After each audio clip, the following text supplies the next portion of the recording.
జరుగుతుందని పెద్దాపురం ఎన్నికల రిటర్నింగ్ అధికారి ఆర్డీఓ జె సీతారామరావు తెలిపారు. నామినేషన్ల దాఖలకు చివరి తేదీ 25వ తేదీ అని 26న నామినేషన్లు పరిశీలించడం జరుగుతుందని తెలిపారు. నామినేషన్ల ఉపసంహరణకు చివరి తేదీ 29వ తేదీన అభ్యర్థులకు అదే రోజు గుర్తులను కేటాయించడం జరుగుతుందని పేర్కొన్నారు. మే 13వ తేదీన ఎన్నికలు, జూన్ 4వ తేదీన ఓట్ల లెక్కింపు ప్రక్రియ జరుగుతుందన్నారు. ఈ నెల 18 నుండి 25వ తేదీ వరకు ప్రతిరోజు ఉదయం 11 గంటల నుండి మధ్యాహ్నం 3 గంటల వరకు నామినేషన్లు స్వీకరించడం జరుగుతుందని, నామినేషన్ల దాఖలు సమయంలో 100 మీటర్ల పరిధిలో గరిష్టంగా 3 వాహనాలు మాత్రమే అనుమతించబడతాయని, ఆర్ఓ కార్యాలయంలోకి అభ్యర్థి సహా 5గురికి మాత్రమే ప్రవేశం ఉంటుందని జె సీతారామరావు తెలియజేశారు. అంటే 18వ తారీఖు ఈ రోజు నుంచి 25వ తారీఖు వరకు పెద్దాపురం అసెంబ్లీ నియోజకవర్గం సంబంధించి నామినేషన్లు ఈ ఆర్డీఓ ఆఫీస్లో స్వీకరించబడతాయి.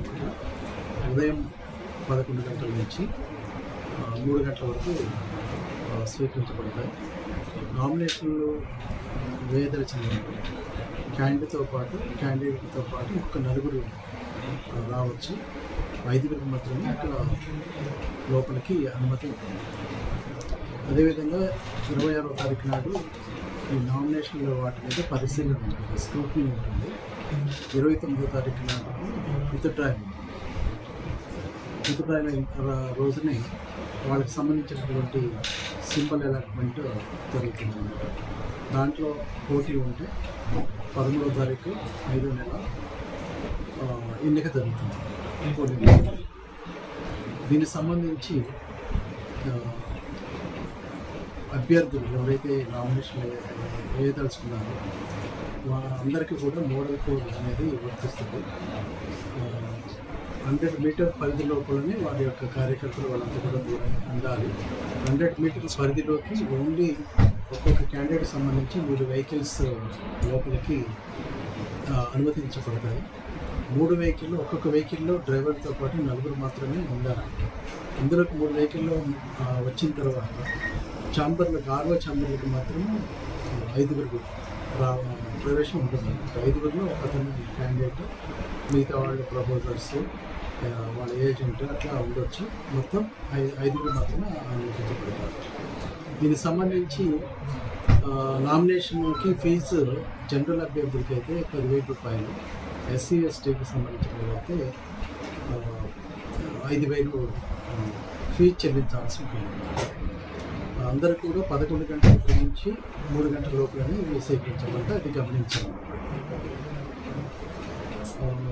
మోడల్ కోడ్ సంబంధించి వీళ్ళు అంటే అభ్యర్థులు ఎవరైతే పోటీ చేస్తున్నారో వాళ్ళు ప్రొసెషన్స్ కానీ ప్రచారానికి, పాంప్లెట్ డిస్ట్రిబ్యూషన్కి వీటన్నిటి కూడా కంపల్సరీ పర్మిషన్ తీసుకోవాలి. పర్మిషన్ తీసుకోకపోతే model code of conduct violation కింద కేసెస్ నమోదు చేయబడతాయి. అదేవిధంగా ఎవరైనా నగదు క్యాండిడేట్ పోటీ చేస్తున్నటువంటి క్యాండిడేట్ అతని యొక్క వెహికల్లో అతని దగ్గర ఎప్పుడు కూడా 50,000 కంటే మించి నగదు ఉండకూడదు. సామాగ్రి కూడా ఎన్నికల మెటీరియల్ అది కూడా 10,000 కంటే ఎక్కువ ఉంటే మళ్ళీ దాన్ని సీజ్ చేసి ఎఫ్ఐఆర్ బుక్ చేయడం జరుగుతుంది. అది గమనించాలి. అదేవిధంగా బంగారం కానీ ఇంకా ఏదైనా విలువైన వస్తువులు ఏమంటే అవి కూడా, ఉదాహరణకి బంగారం అయితే ఒక వివాహమైనటువంటి స్త్రీ 500 గ్రాముల వరకు ధరించవచ్చు.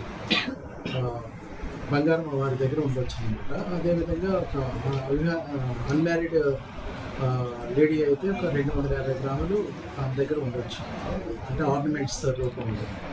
అదేవిధంగా మ్యారీడ్ మేల్ పర్సన్ అయితే 100 గ్రామ్స్ వరకు అతని దగ్గర ఆర్నమెంట్స్ కలిగి ఉండొచ్చు. అంతకంటే మించి ఉంటే అవి కూడా సీజ్ చేపడతాయి. ఇవి కూడా వాళ్ళు గమనించాల్సిందిగా కోరుతున్నారు.